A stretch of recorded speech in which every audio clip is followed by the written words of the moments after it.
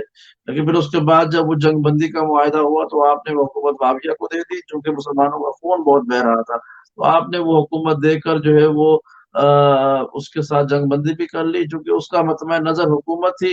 امام حسن مجتبی کا مطمع نظر جو تھا وہ امن و امان اور مسلمانوں کی جان بچانا تھا. تو آپ اس میں کامیاب رہے. آپ نے حکمت عملی کے ساتھ جو چاہیے تھا وہ دے دیا. اس کے بعد آپ نے جو ہے وہ مسلمانوں کے بدنام دی. یہی وجہ ہے کہ امام حسن مجتبی تقریباً 10 سال بنتے ہیں جو آپ نے زندگی بسر کی ہے مولا کائنات کی شہادت کے بعد. تو وہ 10 برس جو ہیں وہ آپ کے ہم دیکھیں کہ وہ علم و عرفان کے باتوں سے بھرے پڑے ہیں، تبلیغ دین سے بھرے پڑے ہیں. تو وہ حالات تو سخت تھے. بنی امیہ کی حکومت آ گئی، مضبوط ہوئے. انہوں نے چن چن کے امام علی اور امام حسن مجتبی کے جو اپوائنٹڈ گورنرز تھے، رولرز تھے، ان کو مارا، ان کو تکالیف پہنچائی. کسی کو خریدنے کی کوشش کی، وہ نہ خریدا گیا تو آپ نے ان دونوں ان کو مار دیا گیا، اور خانوادے سمیت. پھر مکے میں، مدینے میں، کوفے میں، شام میں، جہاں جہاں جو بھی امام علی کے جاننے والے، پہچاننے والے، عزت کریں، ان کو تکالیف پہنچائی گئی. اور پھر جو ظلم کا سلسلہ پہلے سے شروع ہو چکا تھا، یعنی دوسری خلافت کے زمانے سے، چونکہ معاویہ کو دوسرے خلیفہ عمر نے شام کا گورنر بنایا تھا، شام کا حاکم بنایا تھا. تو اس زمانے سے جو مولا کائنات کے خلاف سب و شتم کا اور الزام تراشی کا سلسلہ شروع ہوا، وہ سلسلہ چلتا رہا. تو وہ اس جنگ بندی کے معاہدے پہ کچھ عرصے کے لیے روکا گیا، لیکن وہ جب حکومت دوبارہ مل گئی تو پھر اس نے جو ہے اس سلسلے کو آگے بڑھا دیا، اور سرکاری طور پر ہر اذان نماز کے بعد، ہر خطبے جمعے کے بعد جو ہے اس کو یہ انہوں نے جاری کیا. تو یہ المیہ ہے تاریخ کا کہ ایسے ظلم ہوئے مولا کائنات اور آپ کے ساتھ. لیکن جو ہے اجتماعی طور پر یہ تھا کہ آپ کو اللہ کے مولا کائنات نے حکم خدا اور حکم رسول کے ساتھ آپ کے ماننے والوں کو بے وارث نہیں چھوڑا. اور کبھی بھی خدا اپنی مخلوق کو بے وارث نہیں چھوڑتا، کبھی بھی بغیر سربراہ کے نہیں چھوڑتا. تو اس لیے جو ہے وہ آپ نے جس طرح سے اللہ تعالیٰ باپ نے اپنی زندگی میں جانے سے پہلے مولا کائنات کی ولایت کا اعلان کیا تھا، بالکل اسی طرح سے امام حسن مجتبی نے بھی اپنی زندگی میں ساری وصیتیں امام حسن مجتبی کے نام پہ کر کے لوگوں کو بتا دیا تھا کہ میرے بعد میرا حسن بیٹا جو ہے یہ تمہارا امام ہے، اور اس کے بعد میرا بیٹا حسین تمہارا امام ہے. تو وہ حالات و واقعات جو تھے امام نے اپنی زندگی میں ہی اپنے چاہنے والوں کو بتا دیے تھے. جی بہت شکریہ قبلہ، آپ نے ماشاءاللہ کافی سوالات مومنین کرام آج ہم نے شامل کیے، لیکن ابھی بھی کافی حد تک جو سوالات ہیں وہ میرے پاس باقی ہیں. آپ کی کالز کافی تعداد میں آج موصول ہوئی، لیکن معذرت کے ساتھ میں آج بھی کال اٹھا نہیں سکا کیونکہ ہمارے ساتھ ہمارے اسپیشل گیسٹ موجود تھے جناب سید ناصر عباس جعفری صاحب، اور میں نے کوشش کی علامہ صاحب سے بھی زیادہ سے زیادہ سوال کرنے کی، لیکن ابھی بھی کچھ سوالات جو باقی ہوں انشاءاللہ کل کے پروگرام میں ضرور شامل کروں گا. مومنین کرام، یہ تھا ہمارا آج کا پروگرام، ہماری سفینہ اہل بیت کی 23ویں ایپیسوڈ. ہمارا ایک پروگرام ہوتا ہے پاکستان ٹائم کے مطابق 2 بجے، دعا کا اسپیشل پروگرام ہوتا ہے جس کو علامہ ہاشم رضا قدیری صاحب ہوسٹ کرتے ہیں. اور عام مومنین سے گزارش ہے کہ اس پروگرام میں ضرور شرکت کریں، کیونکہ علامہ صاحب اس میں دعا کرتے ہیں مومنین کے لیے. اور کربلا اور نجف سے بھی وہ ویڈیوز جو ہے وہ لائیو ویڈیوز چل رہی ہوتی ہیں. تو آپ مومنین سے التماس ہے کہ اس میں ضرور شرکت کریں. اور شیعہ ملٹی میڈیا میں بھی سیم ایسے ہی پروگرام جو ہے وہ محمد عباس صاحب کی ہوسٹنگ میں وہ پیش کیا جاتا ہے آپ مومنین کی خدمت میں. تو ہم شکر گزار ہیں علامہ ہاشم رضا قدیری صاحب کا اور سید ناصر عباس جعفری صاحب کا جو ہمارے پروگرام میں تشریف لائے، اور کافی ایسے پوائنٹس جو ہے وہ ہم نے اٹھانے کی کوشش کی جو ہم اکثر مومنین کے ذہنوں میں ہوتے ہیں. تو آپ سے گزارش ہے کہ آپ ہمارے اس پروگرام کا فیڈ بیک ضرور دیجیے گا، اور کوئی بھی آپ کے پاس سوال ہو تو وہ ہمیں آپ واٹس ایپ کے تھرو آف لائن بھی بھیج سکتے ہیں. تو مومنین کرام، آپ کا بہت شکریہ، آپ ہمارے ساتھ موجود رہے. کل تک کے لیے ہمیں اجازت دیجیے. السلام علیکم. جاری علیہ السلام مدد.